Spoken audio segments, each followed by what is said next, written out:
بسم اللہ الرحمن الرحیم۔ السلام علیکم۔ میرے ایک سر ہیں سر سجاد میمون صاحب، انہوں نے ایک اپنا واقعہ بتایا کہ میں اپنی جگہ کا ایک نقشہ بنوا رہا تھا تو میرے ایک دوست آ گئے، اس کو میں بتا رہا تھا کہ یہاں پر کچن ہوگا، یہاں پر رومز ہوگے، یہاں پر ڈائننگ روم ہوگا، یہاں پر یہ چیز ہوگی، یہاں پر یہ چیز ہوگی، یہ سارا کچھ نقشہ میں نے بتایا تھا جو بنوانا چاہتا تھا اپنی جگہ کے لیے، اپنے گھر کے لیے۔ تو انہوں نے مجھ سے کہا کہ ویئر از اسٹڈی روم، کہ اسٹڈی روم کہاں ہے؟ میں نے کہا وہ تو نہیں بنایا میں نے، نہ ہی سوچا ہے۔ تو اس بندے نے کہا کہ جب تک آپ اپنے گھر میں کوئی اسٹڈی روم کریٹ نہیں کریں گے تو کیسے پتہ چلے گا کہ آپ کے گھر میں بچے پڑھیں گے؟ آپ کے گھر میں ایسی کوئی پلیس ہی نہیں ہے، کیونکہ اس بندے نے کہا کہ every place has an energy, ہر جگہ کی اپنی ایک انرجی ہوتی ہے۔ تو وہاں پر اگر وہ پڑھائی والا ماحول نہیں ہوگا تو بچے کس طرح پڑھیں گے؟ ایسی کوئی خاص جگہ پڑھنے والی نہیں ہوگی تو بچے کس طرح پڑھیں گے؟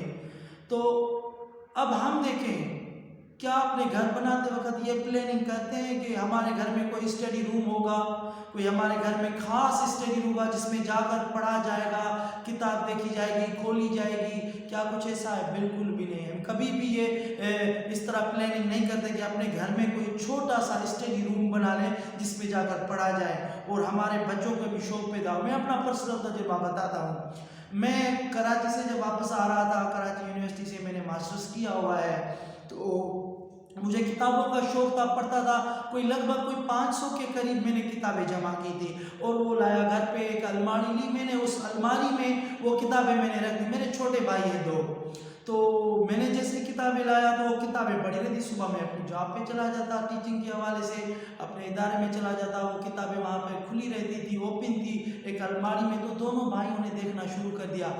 اب انہوں نے آہستہ آہستہ کتابیں نکال کر پڑھنا شروع کیا اور الحمدللہ میں آپ کو بتاتا چلوں کہ وہ دونوں بھائی اب بک لورز ہیں میرے۔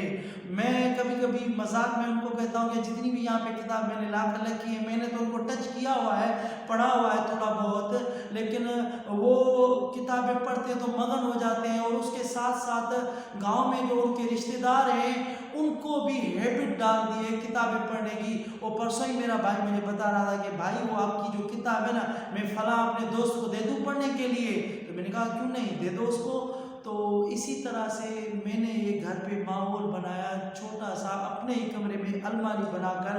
اس طرح سے آپ بھی کر سکتے ہیں، اس سے بڑا امپیکٹ آئے گا۔ کیوں کہ میں نے کہا نا کہ ہر جگہ کا اپنا ایک انرجی ہوتی ہے۔ تو آپ بھی کوشش کریں کچھ نہ کچھ اپنے گھر میں لائبریری قائم کریں، کچھ پڑھائی کا ماحول پیدا کریں تاکہ آپ کے بچے بھی آپ کو دیکھ کر پڑھنا شروع کریں۔ تو یہی میرا میسیج تھا۔ امید کرتا ہوں کہ اگر آپ چاہتے ہیں کہ آپ کے بچے گھر پہ پڑھیں تو گھر پہ ایسا ماحول ضرور کریٹ کریں جس سے بچوں کے اندر پڑھائی کا شوق پیدا ہو۔ بہت بہت شکریہ۔